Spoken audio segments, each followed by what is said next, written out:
So hi everyone. We are here in Las Vegas at the MIX conference, and also talking about Silverlight and MVVM and validation, of course. What could be any better in this late hour? Yeah, a lot of things, but if you are talking about development, then nothing else. So, as you have probably all noticed by now, English is not my native language, so if you guys don't get me, I don't know, just try to indicate it somehow, throw a banana at me or something. Please don't do that, but you would hurt my feelings. I'm Zoltán Avrai from Hungary. I'm a software developer and a consultant at my own little company called Next Gen Solutions Ltd. And I'm also a lead trainer at Silverlight, one of the biggest Hungarian training centers. My main focus is on WPF, Silverlight, and Windows Phone 7, of course. And after today's keynote, probably more on Windows Phone 7. And let's talk about validation now. Oops, wrong direction. I'm going to have to get used to it. So what am I going to talk about? In the first part of the session, I'm going to talk about the different design considerations when we are designing validation. What do we have to consider? Like, why do we validate? When do we validate? How do we validate? It involves architectural design, and it involves user experience design. So this is the first part I'm going to talk about. Then we are going to talk about different validation scenarios in a problem design solution approach, which means we are going to discuss a problem, try to find the design for it, and finally implement the solution. And the third part is, well, actually it's not going to be an explicit topic, because I'm going to merge it into the first two. But I had to emphasize it because the validation feedback, to customize this validation feedback is very important. Okay? So, if you are designing an application, you have to consider who are the users who are going to use your application. Well, this is the same with validation. You have to know who are going to be the people who will experience the validation mechanism you have provided, you have built. We have two kinds of users. The first user is a standard user. You know, I don't know, moderators, administrators. They are the standard users with a good intent. They are the users who want to use your application in the right way. It doesn't mean they are going to use it the right way, but they want to do it so. And the second group is the, well, let's call them the everyone else group. Let's talk about them first. If we are talking about validation, and if we are talking about the everyone else group, we have to mention hackers and input-based attacks. Well, you know, hackers, they are the not so nice people who want to humiliate us by destroying your application, stealing data, and so on. Well, I hope you know SQL injection attacks. You know, this is the part where you have a text box, you enter some text, and it's going to be appended after a query string, a SQL query string that goes up to the server, and it runs. Then comes the hacker, enters some mumbo-jumbo into the text box, and there you go, your application and data is gone. Now, this is something you don't want, but here's the thing. With Silverlight 4, this is not really likely, because most of the time, we are going to use cutting-edge technologies like typed objects, typed queries. On the server side, we are going to use entity framework or link to SQL. They're using SQL parameters and typed queries. So to tell you the truth here, we have to be real bad developers to make our application prone to SQL injection attack. Even if we are sticking to ADO.NET 2.0, in every ADO.NET 101 course, the first thing to learn is to use SQL parameters to protect your application against SQL injection. So you don't really have to be afraid of. I'm not saying it's impossible to make your application vulnerable, but it's not very likely. Now, this one is a somewhat more current topic for us, cross-site scripting. Just take a look at the picture. You know bit.ly, right? It's a URL shortening service. You have a long URL, and bit.ly shortens for you. When you click on the short URL, you navigate to the long URL. Now, someone thought it would be fun to create a long URL that contains some code that is actually run by the browser. And what this code does is that it sends the cookies of the user to a couple of unknown servers and posts it to Twitter. Take a look at the number of total clicks more than 100,000 clicks. That's more than 100,000 stolen accounts or hijacked cookies. Well, to me, that sounds pretty scary, right? Now, with Silverlight 4, most of the time, you don't have to be afraid of this, because it's not an HTML-based or JavaScript-based technology. It's not here. But here's the thing. If your application that you enter some data, puts the data into a database that is being used by another web application that's going to print the data on the content on an HTML site, then you have to be very careful. So my advice is that every string input should be sanitized using HTML encode and decode. Now, when I entered this session, submitted this session, I entered the catchy phrase, all input is evil. Well, the truth is I entered it because it sounds good, and it's catchy, and I hope it will make me get here. And it did so. But a couple of weeks ago, I Googled it, what it meant, what other developers thought it meant. And I was kind of surprised, because most developers thought that evil input always comes from malicious intent and hackers. But this is not really the truth. A couple of months ago, there was this big hacker conference where they tried to exploit different vulnerabilities of different browsers. And of course, in a couple of hours, they managed to do so. But you know what? After installing my own browser, I managed to crash it in the first 10 minutes. And I had total control over my computer, which has probably nothing to do with crashing the browser since I had administrative privileges before. But you know what I mean. So remember that your users are going to be the first ones to crash your application. OK, so let's talk about our users. Let me tell you a secret. Users hate validation. Not just a little, a lot. OK, now the secret is out, so let me tell you another one. Users hate bad validation experience a whole lot more. Good one, huh? As a user, if I have to fill out a registration form or submit an order, I'm already suffering deeply, because I know there is this bunch of data I have to provide, and most of the time without any help. And when I click the submit button, it will tell me that, oops, I screwed up something.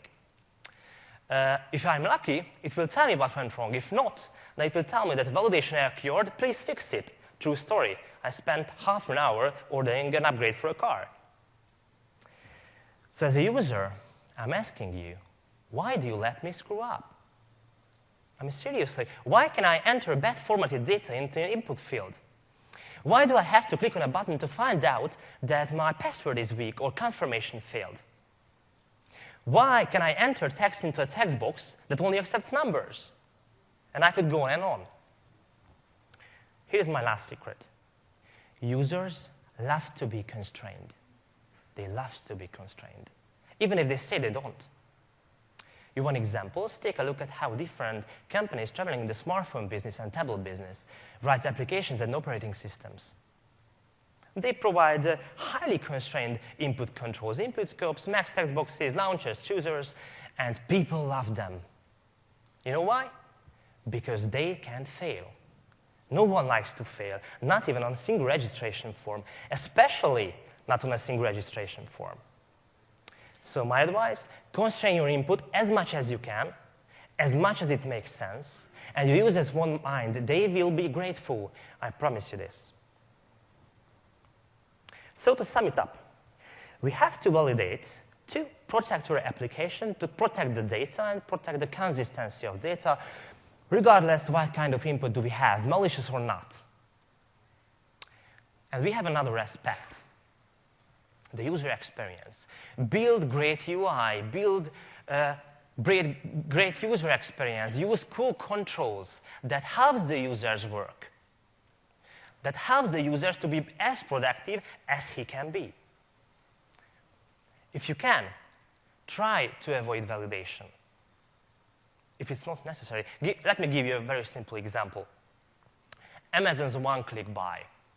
You know, if you have provided your credit card data and other stuff earlier, you just have to click on a single button. And there you go, you bought yourself a book. Dangerous, you say? Well, I say you get 60 minutes to cancel your order.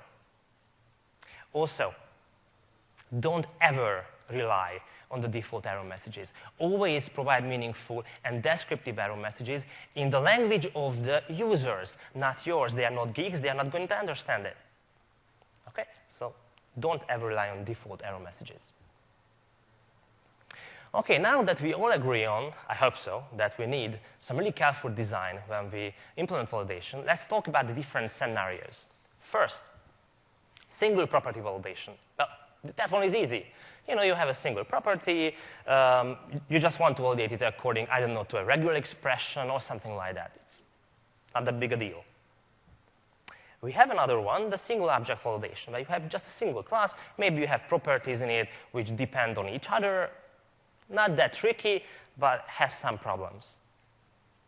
And the third one is the complex object graph, or the so-called domain object validation. Now, that is a complex and a tough thing to do.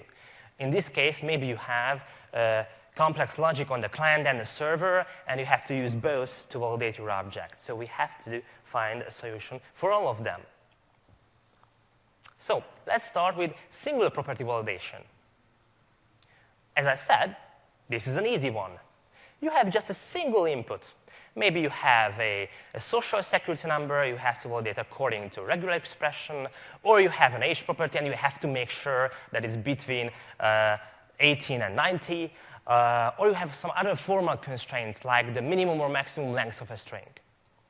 Well, I have to mention that you have to duplicate the validating code on the server side, because your client can be tricked and hacked and whatever. So you have to make sure that you also validate on the server side. You don't necessarily have to wire the server-side validation to the client-side validation system, because a client validation system letting through an object that fails on the server is kind of an exceptional scenario.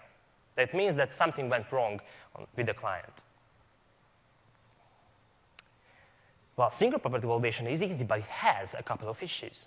First, imagine the following scenario. You are performing a code review on one of your colleagues' work, and you can see all these hard-coded strings, hard-coded validation error strings inside it, the code. Then you are like, what the hell? And he tells you that there was this big conference, there was this really smart guy talking about validation, that's me, and he used hard-coded strings, and it worked great. Yeah, I'm not going to be that guy. I'm not going to be responsible for that. So I'm going to use resources in all my demos, throughout all my demos, because that's the correct way to handle strings. Use resource files. And we have a very special validation error. I'm pretty sure that most of you are familiar with the input string is not in a correct format message. You know, when you have an age property of type int, and you bound it to a text box's text property. Then you enter some text into the text box, and you get this error. Now, here's the problem. This format exception is thrown by the converter. Now, if you are implementing MVVM, if you have a validation error that the view model doesn't know about, then it's not a validation error. Okay, so your view model has to know about the validation error. Now, the format exception is thrown by the converter, which means that the property setter never gets invoked. So we have to find a way to trick that and notify our view model about the possible validation errors. Okay, let's see what we can do. Well, Silverlight 4.0 offers us a lot of choices. This one is probably the most popular one, seen by many demos and tutorials and presentations, throwing exceptions in property setters. I mean, really? Not being able to connect to SQL Server. Now, that's an exceptional scenario, but a user providing a weak password, how is that exceptional? Indeed, it's well expected. I mean, it should be well expected. So I think that the logic of validation doesn't really fit in the world of exceptions. Be careful, I'm not saying that if an exception happens in a server, that shouldn't be treated as a validation error. I'm just saying that we shouldn't use it to use a custom validation logic. So let's not do that. I don't know how many of you guys know WCF real services. That's a cool technology. It has some really cool entities with some really cool properties decorated with more cooler attributes. For example, if you have an email attribute and you want to validate the format of the email address, you just add a regular expression attribute with a corresponding pattern. If you have an age property and you want to validate the range, then you add the range attribute. It's really cool.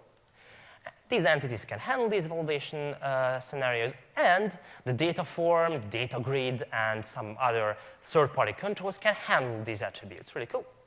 Now, this is what I want in my view models. I want to decorate my view models with these properties. The problem that my view models just can't handle this, can't do anything with it.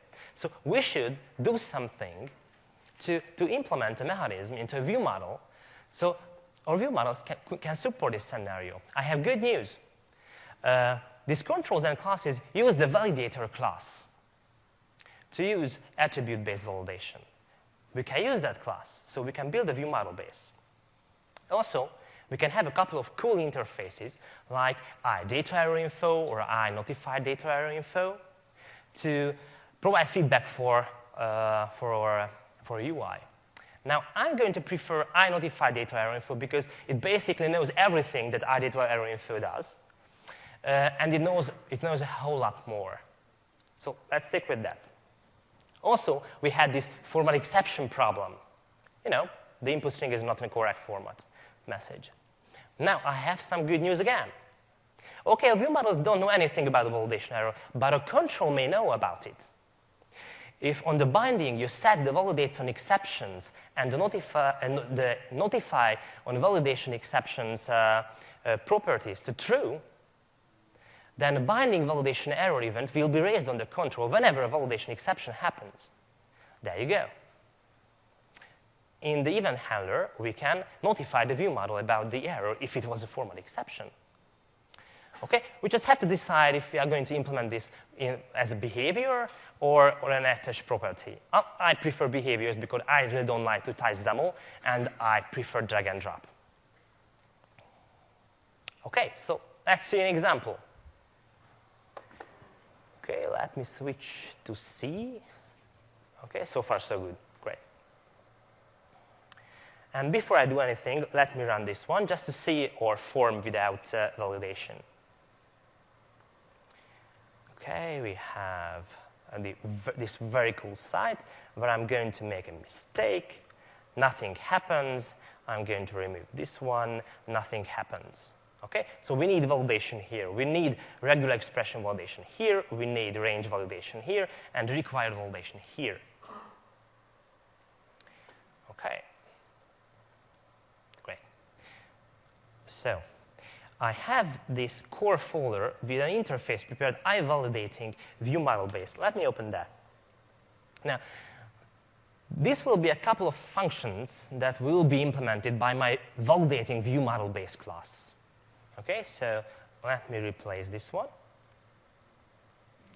with this piece of code. So I'm going to be able to add an error from a property, remove an error from a property, or remove all errors from a property. Okay, this one is done. Now, let's go to the validating view model base class. Okay, and implement that one. Oops. Have to reopen this, okay, and move this one to here. Whoops, sorry, my monitor just switched back.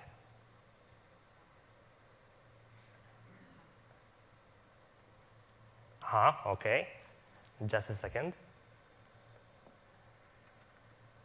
My computer only, and let's switch back.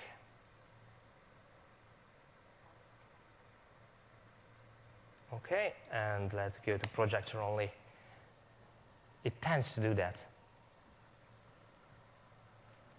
Okay, I'm good to go for a while. Okay, so let's go up, and I have the validating view model base.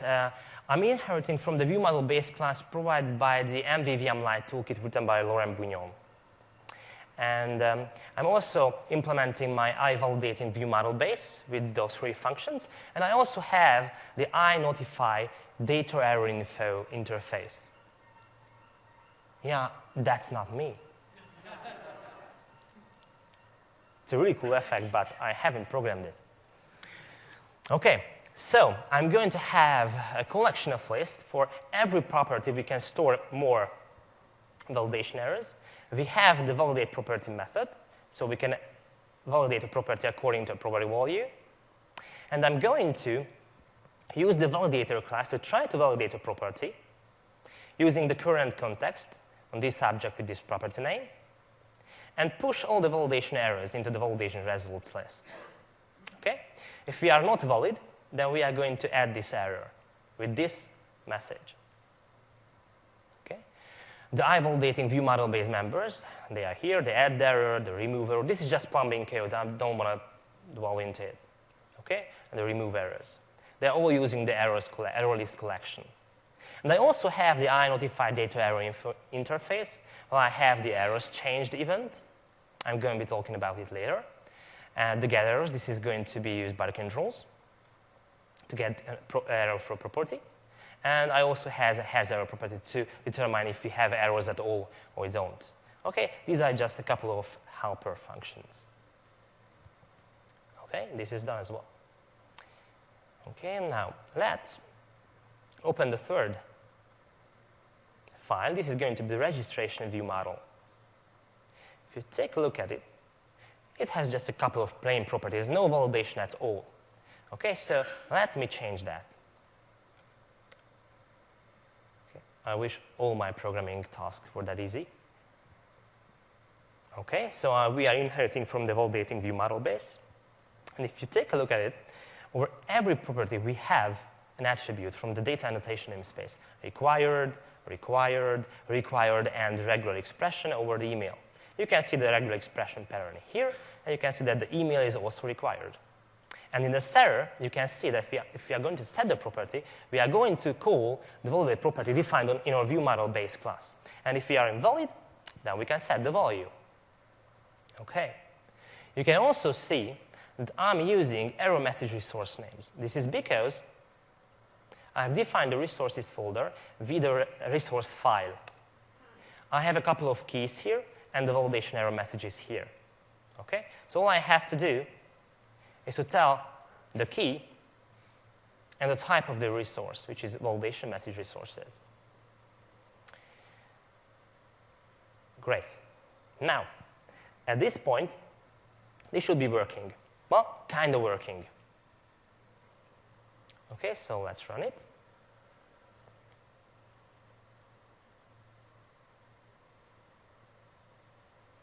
Okay, and now if I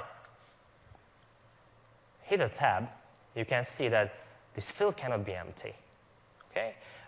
If I enter 17 here, you can see that the age must be between 18 and 90. If I mistype the format, you can see that we have mistyped the email. If we just don't provide it, you can see that this field cannot be empty. But we have another problem. Let me enter some text into this one. Oops, no validation error. And the view model doesn't know about it. And this is a required field. So what can we do about that? Okay, my advice was to create a behavior. So let's open core, and I have the validation helper behavior. Okay, I'm going to copy that one. You can apply it to any framework element. Let's think about a text box. If you apply it to a text box, then you can tell it that you are going to use the text property of the text box. You have to bind the view model. And if your view model is an iValidating view model base, then you should get the associated object, which is going to be a property, text box. You should get the dependency property as well, and get the binding defined on that property, on the text property. If you have the binding, you have to check if these properties are set to true, because if not, then the binding validation error event will never fire. Okay, so if they are set to true, then we are good to go. So let's get the source property name, which is going to be, I don't know, age. And let's subscribe to the binding validation error event. If we did that and we have a format exception, we can add the error on the property with the provided error message, or we can remove it. It's up to us. Okay, so our behavior is done. Let's close. Oh. And let's apply the behavior. We have to apply it on the registration view. Okay, I don't need you to load that one. And I have to find my text box. Here it is. If you check it, we have the age bound to the text property. Now I'm going to remove this one and copy this code here. This is the same text box, but with the age property and the binding set with the properties notify and validation error to true and validates on exceptions to true. And also, I have this validation helper behavior where I set the view model, the current one, and the data-bound property name is set to the text property of the text box. There it is. So let's try that one now. Okay, I'm running it. And I hope I don't have to disconnect my VGA cable. Great. And let me go back to my core validating view model base, and let's find the add error method. If it gets invoked, then it means that the view model will know about the validation error. Okay, so let's enter some text here. Let's hit a tab, and there we go. We have the age property. Okay, if I let it run, I have the input string is not in a correct format message. Great, so it seems we have implemented property-based validation. So let's move on. We have to validate now a single object. Now, in the previous example, we were really good to go because we had a couple of properties. Not so hard to do that. But now, we have to make sure that the full object is valid. And we have a kind of a bigger problem, besides that properties may depend on each other. When do we have to run the validation? Because in the previous example, setters were fine. In the setters, we run the validation logic, but we cannot do that right now because it's not on a simple setter. So what should we do? Also, we have to find a nice validation mechanism for objects because the built-in mechanism only provides validation feedback for single properties, not for complex objects. So we have to handle the states of the view model and connect it somehow to the view. So let's see what we can do. I have good news. We have a very cool object called interface called iEditable object. It has a couple of methods, begin edit, cancel edit, and end edit. End edit basically means that the editing of the object has ended, you can commit it to the memory. Yay, this is what we need. Because when editing has ended on the object, then we should validate it. Well, we should definitely validate it. This interface is used by complex controls, but we can use it, of course, on our custom forms. Okay? If we do this, we should build our own editable view model-based class to handle all the plumbing and provide this functionality for the derived classes. Also, we need an isValid property for the validating view model base to know when a view model base is valid or not.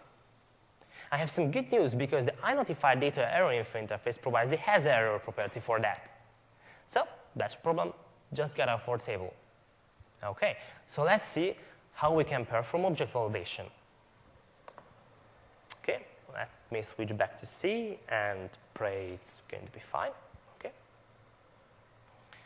Let me close these two. And before I make any mistakes, let this one be the startup project and go to V2. And we know where we have to go. We need an editable view model-based class.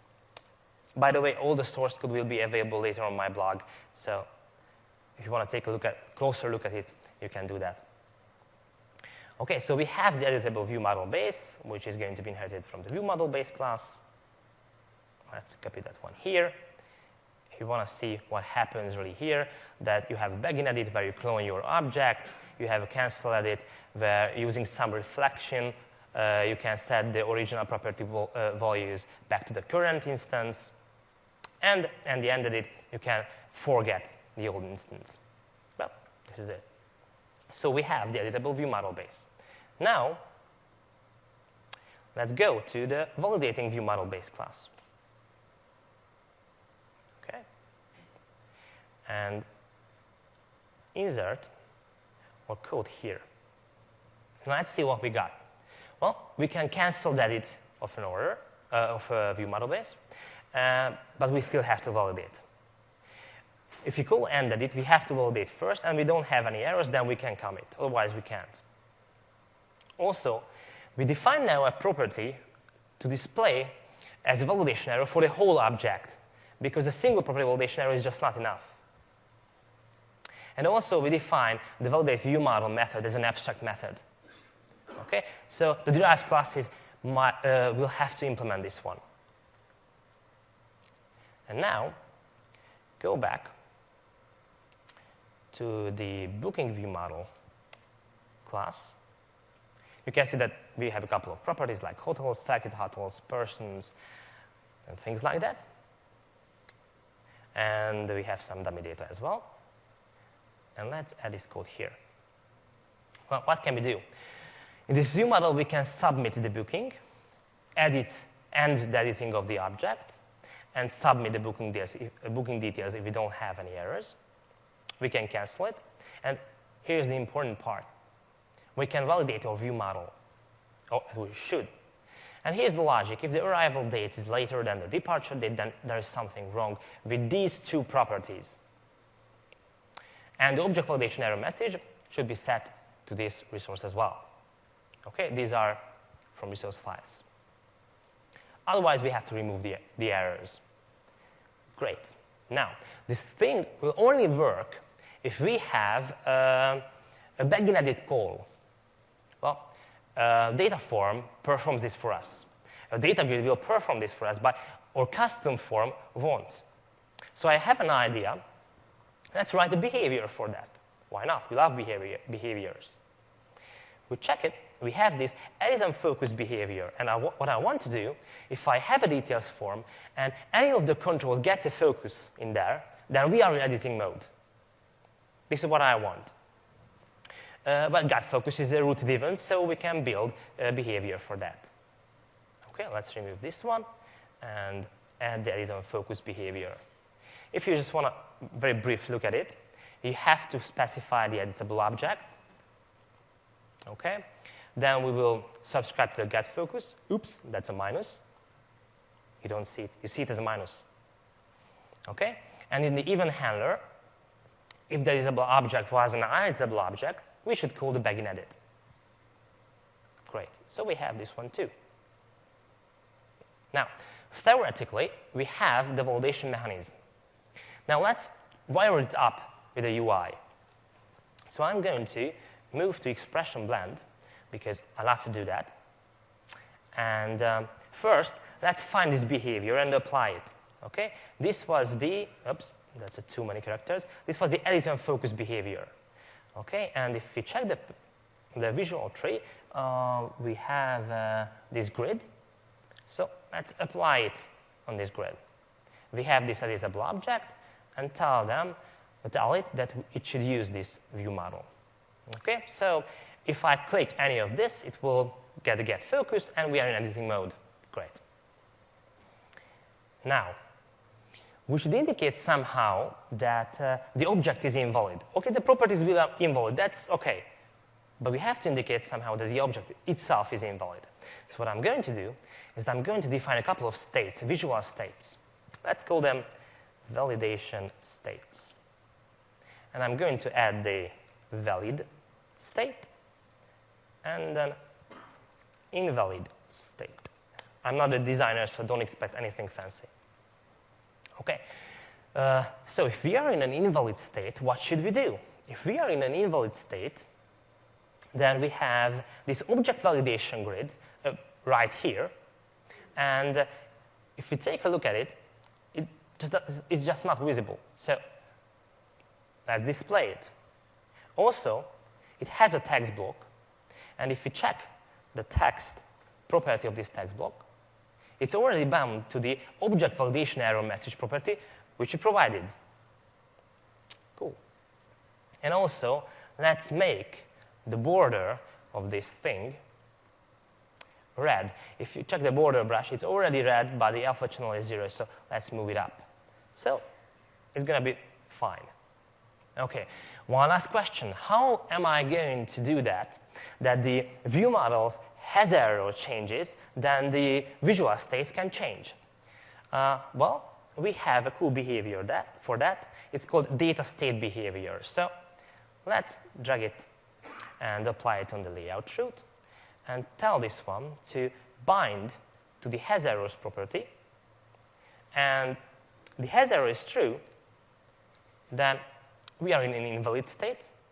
Otherwise, we are in valid. I wasn't too consistent naming those two. Okay, so there we go. We are done. Okay, so let me come back here and hit F5.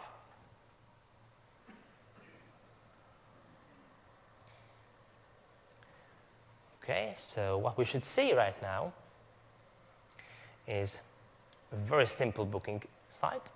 Let's see how the editable object works. Okay, I'm going to hit cancel. Okay, this seems to be working. Great. Now, if you check the arrival date, I'm going to make a mistake here and set this one to, I don't know, 16, a day later. And I would try to send it. And there we go. Beside the two properties, I have the red border and the message and the big ellipsis on the top right corner. Okay? So it seems that we have simple object validation as well.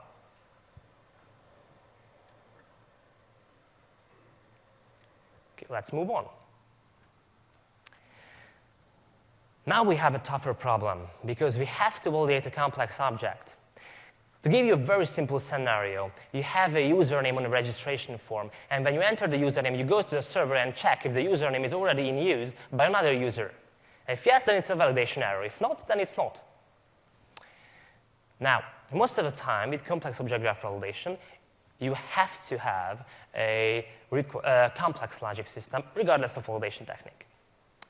But this validation mechanism, as you can see, spans through multiple tiers. It has a client-side domain and a server-side domain as well, which means in the case of Silverlight, since it can't communicate synchronously, you have to implement this validation mechanism as an asynchronous validation mechanism.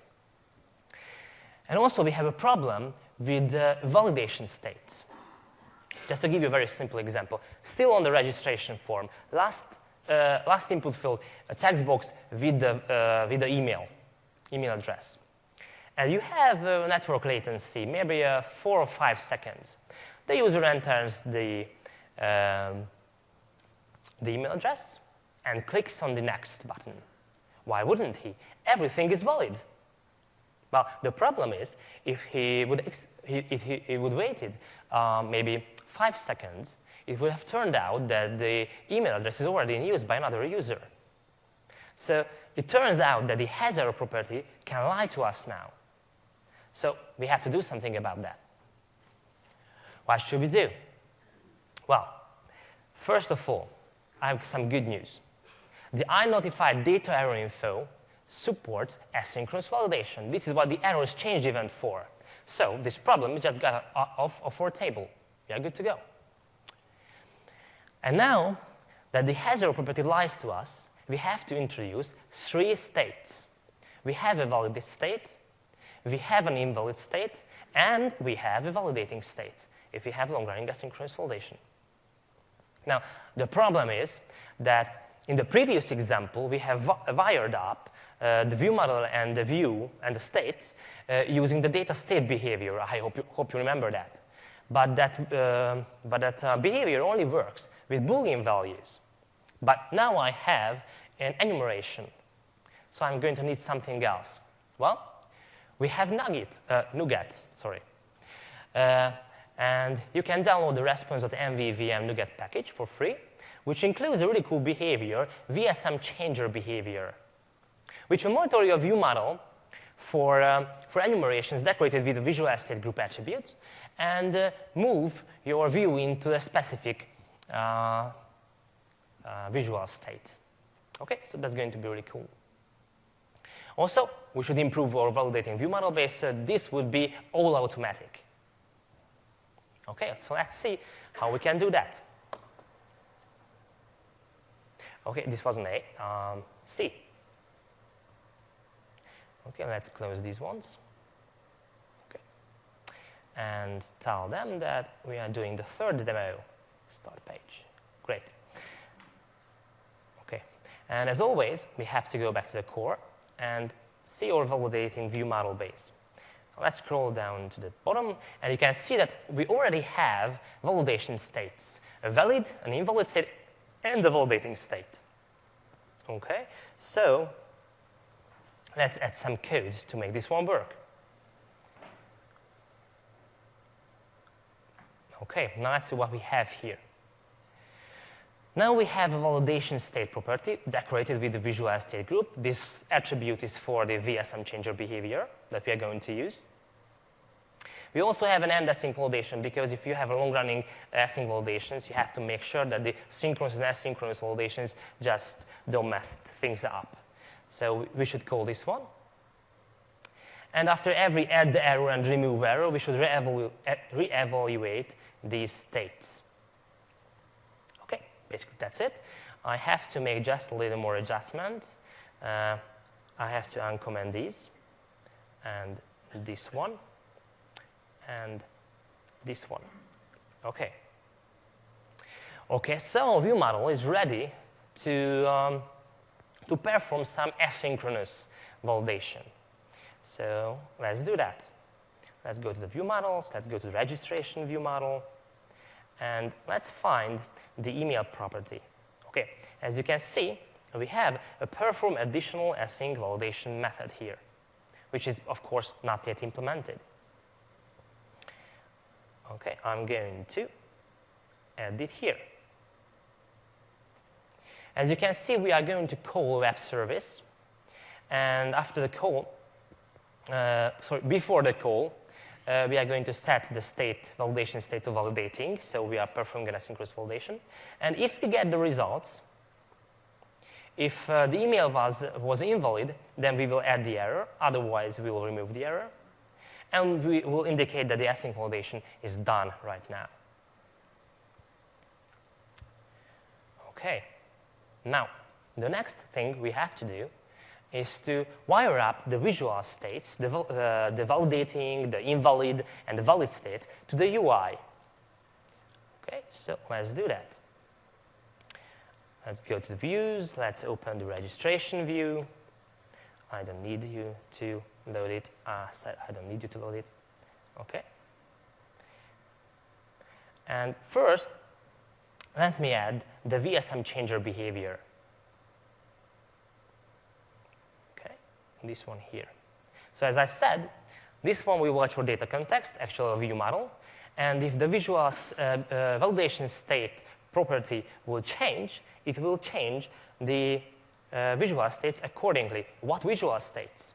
Well, this behavior uses conventions over configuration.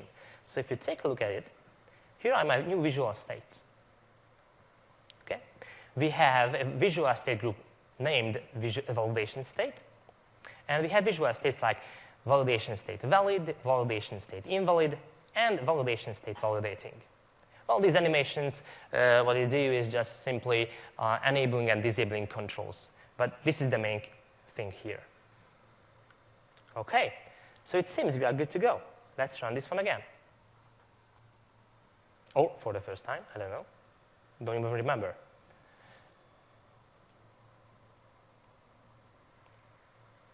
Okay, and you can see that we are already validating, and the save button is disabled. We have this really nice, okay, not so nice, but we have it, progress bar in the indeterminate state. And now this email is okay, because it wasn't used by another user. Now, let me change this one. Okay, let me enter my other email address. I know that one is already in use, So there we go. We have the validation error. This is already in use. Okay, let me change back. Okay, we get the validation. Okay, save is already enabled. And if we don't use asynchronous validation, we just want to test the simple validation mechanism, we still have it. Okay, so it's still working. Great.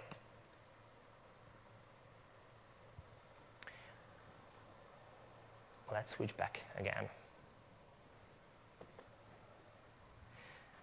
So we have the complex validation mechanism. Now we have a more serious scenario. Imagine the following.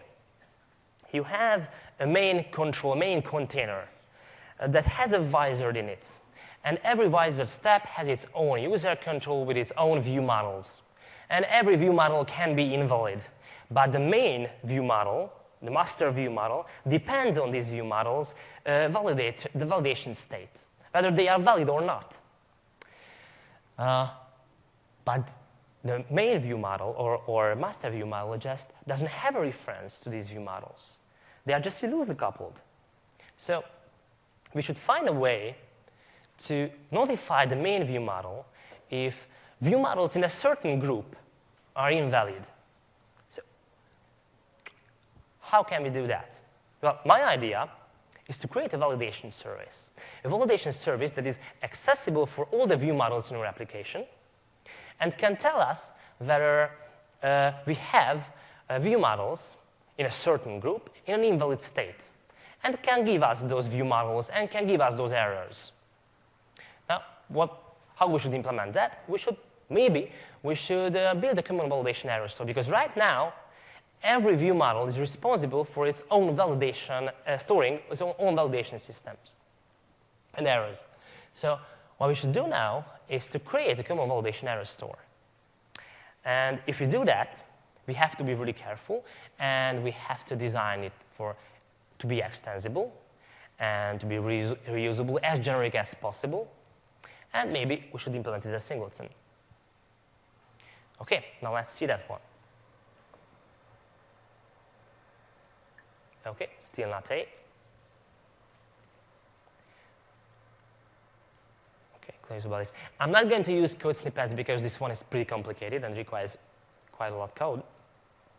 So I'm just going to show you the architecture. So in the core folder, you can see that I have a couple of objects here. One of the most important one is the validation group.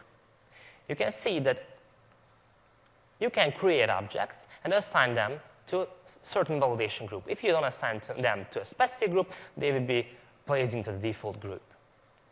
Now, we have an iValidation service. Well, using the iValidation service, you can add validation errors to models in a certain group and remove validation errors from a group or from a model. And we can get the validation errors, all the validation errors, in a certain group. And it knows a couple of other things, but these are the main things here. And it also has an error changed event to notify the depending view models if something changed in the validation store. Okay? If you just want to take a very brief look at it, we have this validation service, which is kind of implemented as a generic class, which can handle any type of validation errors. Most of the time I use strings, but you can have complex objects as well. I don't want to bore you with the details. This is going to be our validation store, and we have the iValidation service method, so you can add validation errors to a group and remove validation errors from a model, and so on. This is just the implementation of that interface. Okay, now how we are going to use that? Well, first of all, in the validating view model base, if you take a look at it, we have a static member, the validation service instance, and we are using validation errors as string types. Okay, we have a certain validation group as well. Okay, and if you take a look at it, the add error adds the errors through this validation service instance to the certain validation group. Okay, now let's see how we actually use that. So in our view models, let's see the registration view model. Now here, we can specify that we belong to the registration validation group. Okay? This is just one thing. Okay? And here comes the fun part. Our main page view model, which is actually dependent from this registration view model, but doesn't know it directly, so it's just loosely coupled. Using the validation service instance, can subscribe to the has error changed event. And whenever a has error property changes, we should check the validation errors in the registration validation group. And if we have any validation errors, then the main view model is in an invalid state. If everything is okay, then we are in a valid state. Okay, so that's it. Let's try it.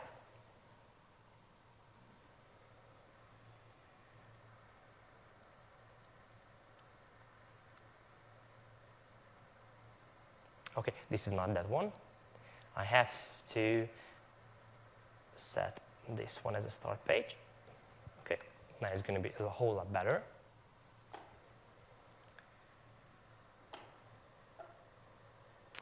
Great, so we are validating. Everything is going to be just perfect.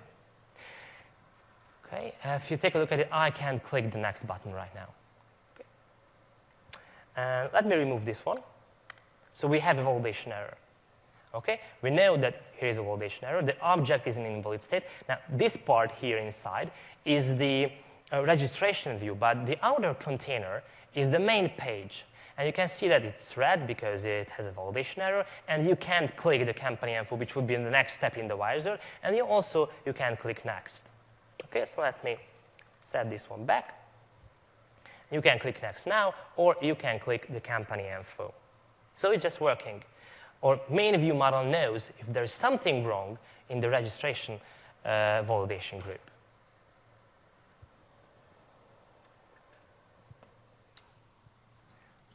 Okay.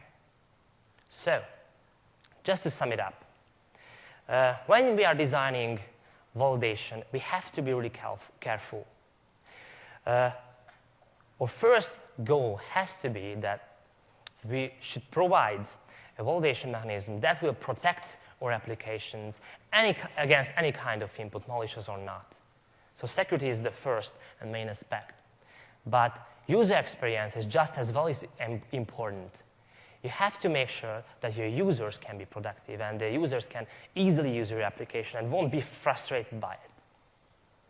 Also, if you're implementing validation, there are a lot of gaps you have to fill. Maybe you should implement an architecture like we did here now. By the way, this could all be available on my blog, zoltanarvai.com. So if you want to take a look at it, you can do that later. Well, since it's Vegas, it will be like probably morning, but you know. And the last thing I should advise that there are many choices. You can do a lot of things, but try to be consistent. Because diversity in the end can bite you, okay? So be careful. Try to be consistent. And my last advice, or very last advice, is that you should remember that the best validation experience is when you don't have and don't need validation at all. Okay? Thank you very much. If you have any questions, then just go ahead. Thank you.